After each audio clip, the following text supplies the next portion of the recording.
What's going on, everybody, and welcome back to Psych Reacts. I am Poseidon, and today we are going to be looking at a sexual sadist. Now, before we get into this, I want to mention that this might get a little bit graphic, so viewer discretion advised. Also, before we start, I would like to talk about what a sadist is.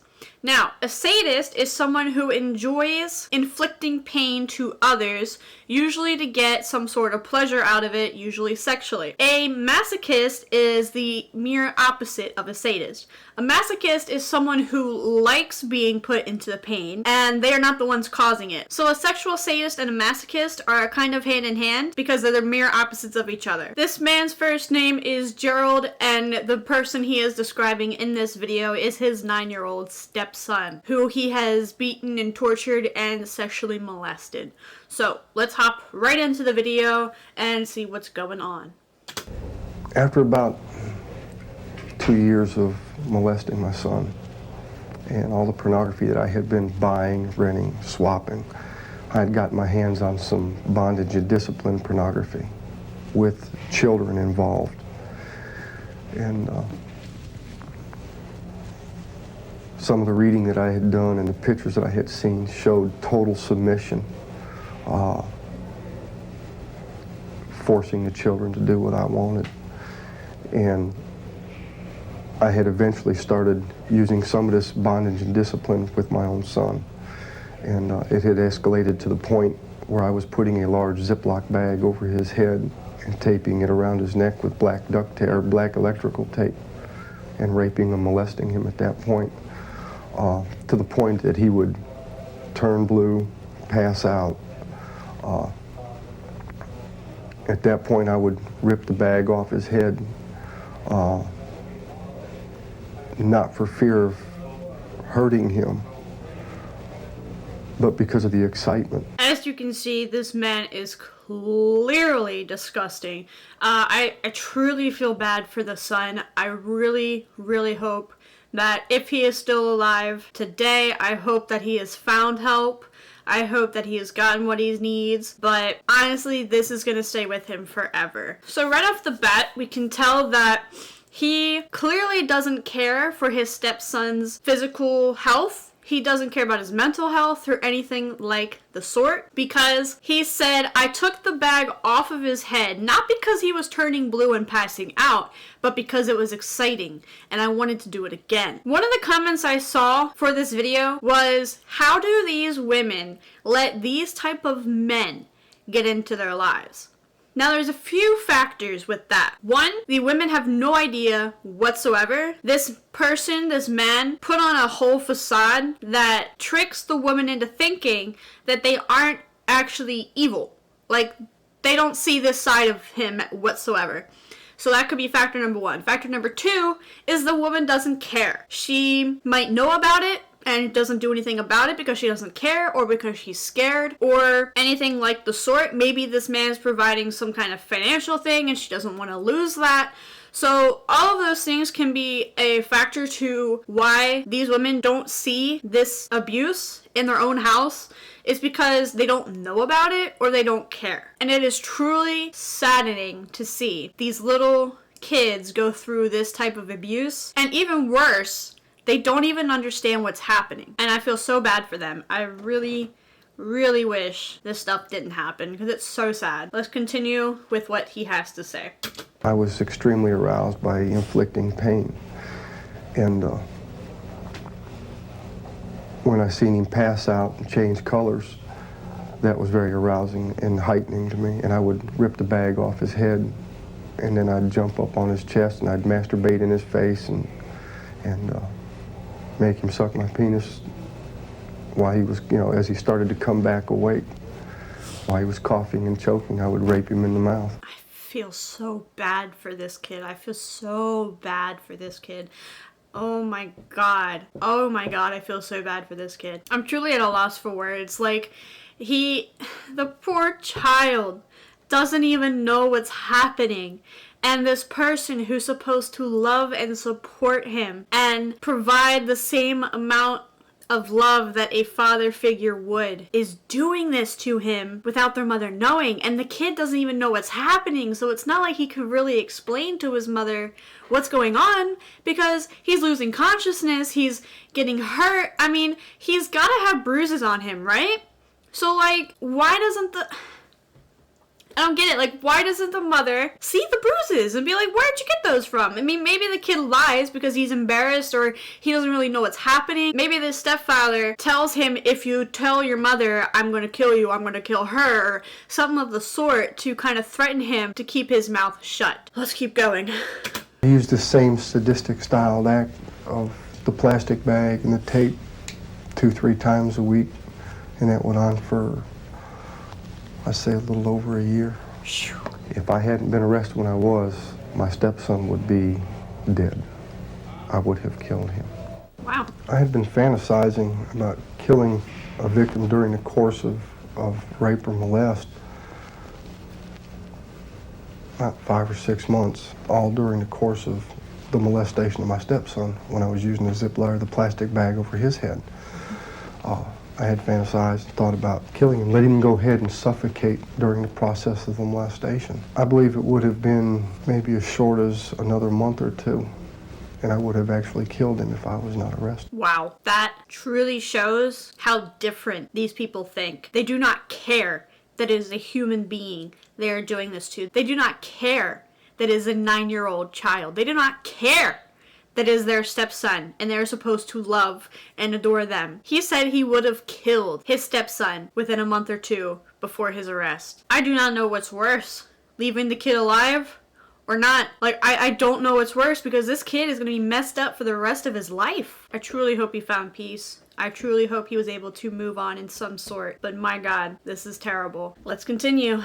Gerald's sadistic attacks continued, despite the fact that his stepson reported him repeatedly. No one believed the child. Wow. I was reported to my wife and my parent probably 6 or 7 different times. And there was actually one instance where I went to the police station myself to turn myself in. And the officer at the desk told me to go home and sleep off my drunk. And I left. If it wasn't for the fact that my landlord had found some pornographic pictures of my son in the attic of the home where we were living, I would probably still be molesting. So the poor child even told his family, told his mom, and they didn't believe him? So this must have been the case of the mother never saw this side of her new husband, and he never showed the horrors that he was involved in. He must have hid it very well. I'm curious what their sex life would have been, right? Because if they did get romantically involved, would he portray those same sides, the bondage and the suffocating and the choking and all that, with her as he did with the child? Or is it only related to the child? Does he only get off on doing it to the children? I don't know. Gerald didn't confine his sexual assaults to the home. In fact, he had a lengthy history of attacking children outside the home as well. He had molested children from ages 4 to 16, with a preference for 10 to 14-year-old boys. I've been raping and molesting for over a period of 25 years, and I have in excess of 300 victims. Hands-on victims? All hands-on victims. Okay. How did you get access to so many victims? Children are on the street all the time. I created my own opportunities. There were children at stores. I had picked some children up at the stores, at penny arcades, and I have snatched some off the street. Now, by pick them up, do you mean by grooming? You talk them into it, or do you mean violently grab them and kidnap them? Sometimes there had been some violent kidnapping. Snatching a child off the street, pulling him into my car, taking him to a deserted area, raping and molesting him, and then taking him back to where I had snatched him from. There had been instances where I would groom the child with toys, money. I'd see a child in a store standing around the toy displays, and I would offer to buy the toy that this child may be looking at. and would actually walk up to the counter and pay for the toy and walk out of the store with the child and the toy. Wow. And then I would, after I had taken the child to a deserted area or a house that I had actually fixed up for the purpose of raping and molesting children, I would take the child back to the store where I had got him from and leave him off at the front door and leave. Wow. Gerald. This is obviously old. It was posted in 2012, but obviously, as you can tell by the quality and all of that, and the hairstyles and the glasses, it's obviously recorded before 2012. So that's when a lot of the kids would be sent to stores and be like, hey, go buy yourself a candy bar or something like that. There wasn't so much fear. There wasn't a whole lot of fear factor going out to the stores during those times because it wasn't as well known about. They didn't know that these types of things happened. They didn't know that a sexual sadist was a thing. They didn't know it because they didn't have the research for it. That's why nowadays people are like, stick to me, hold my hand, don't leave me, you can't go off on your own, because they're afraid of this happening. And now that they know more about it, it's possible to help reduce the amount of children getting snatched. Covered up his raping and molesting by living what might be called the double life. There it is. Friends and associates had no clue he was a violent man. I believe I feel more that I led a triple life. I was one way at home, I was one way at work, and I was a different way in the community. When I was at home, I was a molesting monster. I would rape and molest. When I was in the community, I was more of a stalker. I would be stalking people, stalking children, looking for victims.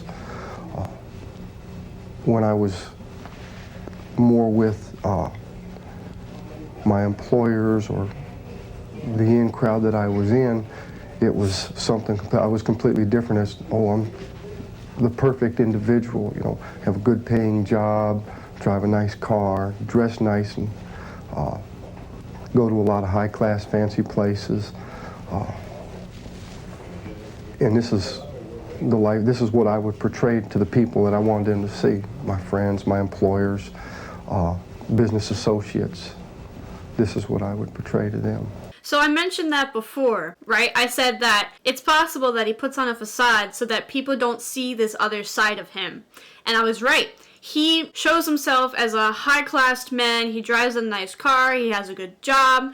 He goes to fancy places. So if at home the mother only saw this portion of him, she obviously wouldn't believe her child. Now, if your child comes to you with that type of information, you always should take it seriously, even if sometimes it's not true, because I don't know about you, but I don't see how a normal child could just pull this out of thin air and just make something up like this. Now, some say people do it for attention, blah, blah, blah, but when you think there's some sort of truth in there, at least follow up with it. Maybe, if the child's saying something about the husband, maybe look around. Maybe you'll find something like this guy. He had pornography and child pornography and stuff of his son in the attic. So if only that mother listened to her child and searched around a little bit when he was at work, per se, this all could have been stopped sooner. Because each time that this happens to this child,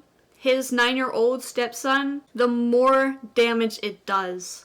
And it is important to at least catch it early. Preventing it from happening would, of course, be the best possible outcome. But if, per se, that's not possible, catching it early is the best thing that you can do. Getting them into therapy and maybe even on some medication for anxiety, depression, because that would usually follow for rape victims. Also, I forgot to mention that he said he had a nice car, he had a nice paying job, he wears good clothes. So it's possible, too, I don't know, that the husband was providing the financial help for the single mother and her son. So maybe if she did find out, he would threaten the money. Beating my wife up. If my wife wouldn't have sex with me when I wanted it, where I want, or how I wanted it, I would beat her up and then rape her after I'd beat her. I had beaten my son into unconsciousness a number of times. Okay, so it does seem like I should have just listened a little bit further. It does seem like he was abusive to her too. So it does seem like it's one of those cases where he abuses both her and the son, and maybe she is afraid to go against him. So that could be a possibility of why she never turned him in, because he would threaten to beat her, take the money, kill her son, anything like that. All of that can be factors of why she never turned him in. And then I would keep him, sometimes kept locked up in the house until his bruises healed up. Wow. Keeping him away from school, keeping him away from his friends. Nobody around me knew what I was doing. Nobody around my community knew that I was such a violent individual in the home. So there goes to the point where I said before, when his mother see the bruises, his mother might have known, but schools would see that and they'd be like, hey, like, is your son falling a lot outside, or like, where are all these bruises coming from? Because sometimes that does happen. A lot of some cases are discovered from schools because they see these bruises and maybe the teacher reports it to the nurse or something like that, and then the nurse calls home and checks in on everything. So he kept him home so that the school couldn't find the bruises he left on his stepson. Wow. If they did, they never said anything. But That's I don't smart. believe they ever knew. Because I was completely and totally different outside of the house once I left the home. Even sadists often make thinking errors to rationalize the abuse. But these errors are different from the errors that non-sadists make. While non-sadists tell themselves that they are loving children, sadists such as Gerald often tell themselves that their victims deserve the treatment that they are getting. Well, I devalued all children, both step and biological children and others' children. Mostly others and my stepchild. I told myself that my stepchild, because he wasn't mine, because he wasn't my biological son, that he was less than human anyway. Other people's children that I had raped and molested, they weren't mine. They weren't my biological children, so it didn't make any difference to me. I viewed children as a piece of meat. To me, children were a toy. Do what I wanted with and then throw it away. Damn. This is very common in sexual sadists and so many more, like psychopaths and all of that. They don't feel for their victims, therefore they don't care, they don't have a bad conscience, they don't have a guilty conscience because of it, because they don't value their life. Carl did make one unusual thinking error, which is not typical for this kind of offender. Even though he knew the children he was attacking were suffering and he wanted them to suffer because suffering was sexually arousing to him, he still managed to find a way eventually to maintain almost a dual kind of awareness. He was able to enjoy the suffering and at the same time still tell himself the child wanted it to happen. The thinking process that I used it with pain and how arousing I found it was if a child was screaming, I would tell myself that, the child's not really hurting, because I know in all reality I know I was hurting the child. But the only way that I could continue the act was to tell myself that I wasn't hurting the child. I really wasn't hurting him or her. And I found the more I told myself that, the more I believed it. And then I found that if the child tried to pull away or would scream, holler, cry, and all my lying to myself would enhance that and make it more arousing to me. And the pain, the aspect of inflicting pain was extremely arousing. It was something that had taken time to build up. It didn't just happen. It took time to build that up. And after a while, I could actually take and turn it around to the child was screaming because they wanted more. The child was screaming actually because they liked it. The child was screaming because they wanted me to continue. And it's all turning it around and saying that the tears really aren't real for hurt. The screaming isn't really because of pain. It's that the person actually wants this to happen. And that's how I was turning it around. And I had told myself this so many times that I believed it. Now, did you do that at the time, or did you rework it in your mind later? When I first found that I was really aroused to inflicting pain, I didn't have to work. I didn't have that line of thinking right then. Okay, I knew that I was hurting them. It took me some time, and I worked it through at a later time. I'd work it over half hour, 45 minutes, hour and a half later, that this child was asking for it. This child wanted more. And the more that I thought about it that way, the more that I looked at it, there came a point in my life after 6-7 months of doing this that I didn't even have to change the thought process anymore. The immediate thought process was scream, pain, excitement. They wanted it. So this is quite fascinating. Although it is truly disturbing, it is quite fascinating in a psychology sense because he was able to tell himself that the screaming, the crying, the pulling away all meant not that they were being hurt or that they didn't enjoy it, but the fact that they did and they wanted more. So that's quite interesting that he was able to change his own thought process and say that the screaming and crying means I like it, rather than the screaming and crying means that they're in pain.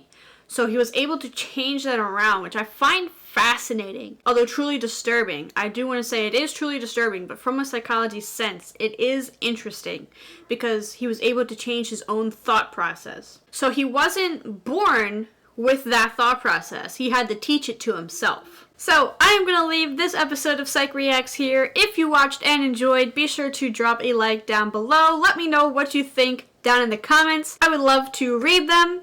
Hit that subscribe button and turn on post notifications. Let me know which one you would like to see next. Link it down in the comments and I will certainly check it out. But anyways, thank you guys so much for watching. I truly appreciate it and I will see you tomorrow. Peace.